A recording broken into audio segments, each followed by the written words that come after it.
Le vent s'était tu. Le monde semblait suspendu au-dessus de ce trou béant. La fissure au centre de la spirale s'enfonçait dans les entrailles de la glace comme la gorge d'un monstre endormi. Personne ne parlait. Nous étions 5, figés, à contempler le vide. Amara fut la première à bouger. Elle ajusta son harnais, vérifia les cordes, puis se tourna vers nous. Si on ne descend pas, personne ne saura jamais. Je savais qu'elle avait raison. Mais je sentais aussi que ce que nous allions trouver là-dessous n'était pas fait pour des yeux humains. Lars vérifia les carabiniers, Daniel installa le treuil, et moi, je regardais encore la crête. Les ours étaient toujours là, immobiles.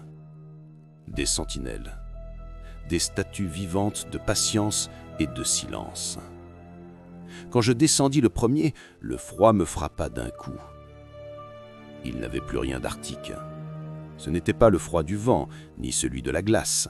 C'était un froid ancien, dense, chargé de quelque chose de mort et de conscient. Les crampons crissaient contre la paroi. La lumière de ma lampe oscillait dans la pénombre, projetant des ombres mouvantes sur la glace. Elle semblait vibrer autour de nous, comme si elle respirait. Amara me suivait de près. Sa voix résonnait dans l'intercom, étouffée par le casque. « Regarde la texture des parois. Ce n'est pas naturel. On dirait des stries, mais régulières, géométriques. Comme si quelqu'un les avait gravées. » Le puits s'élargit après une dizaine de mètres, devenant une cavité ovale. Le silence y était total. Même nos respirations paraissaient étouffées, avalées par la glace. Nous avons allumé les lampes secondaires. La lumière révéla une paroi d'un vert noir, transparente par endroits, veinée de filaments sombres. Et dans ces filaments, quelque chose bougeait. Lentement, comme si la glace contenait un souffle. Amara posa sa main gantée sur la surface. C'est tiède. Je fis de même. Sous mes doigts, une pulsation. Faible, mais régulière. Comme un battement cardiaque. Profond. Lointain. Nous avons avancé encore. Le tunnel descendait en spirale, toujours la même forme obsédante, parfaite. Nos pas faisaient écho, déformés, comme s'ils revenaient de plus loin que le tunnel ne le permettait. Je me surpris à respirer plus vite, le cœur serré. Le sol commençait à glisser vers le bas, lisse et poli. Soudain, un craquement retentit derrière nous. Un cri. La corde vibra, puis un bruit sec, un sifflement et un vide. Le sol venait de se dérober.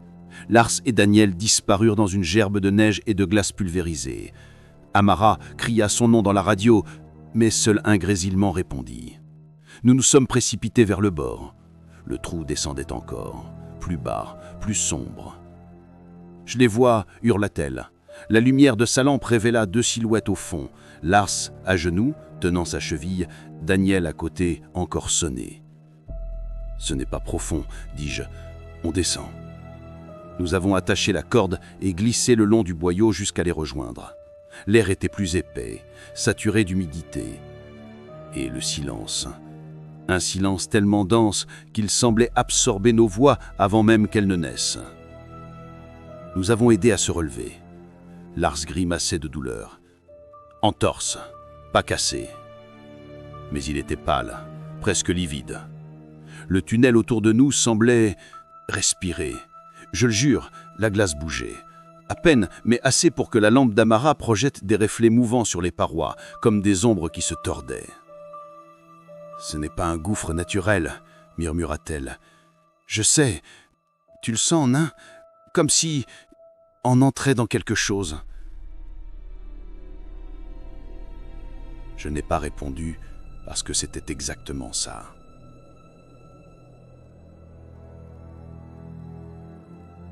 Nous avons avancé encore, en nous faufilant dans un boyau étroit. Chaque pas nous enfonçait un peu plus dans le ventre de la glace. Lars tenait bon, soutenu par Daniel. Et puis le tunnel s'est ouvert sur une salle. Je n'oublierai jamais ce que j'ai vu. Des blocs de pierre noire disposés en rang précis. Pas naturels, polis, taillés, disposés à intervalles parfaits, certains inclinés, d'autres superposés. Un ordre, une intention.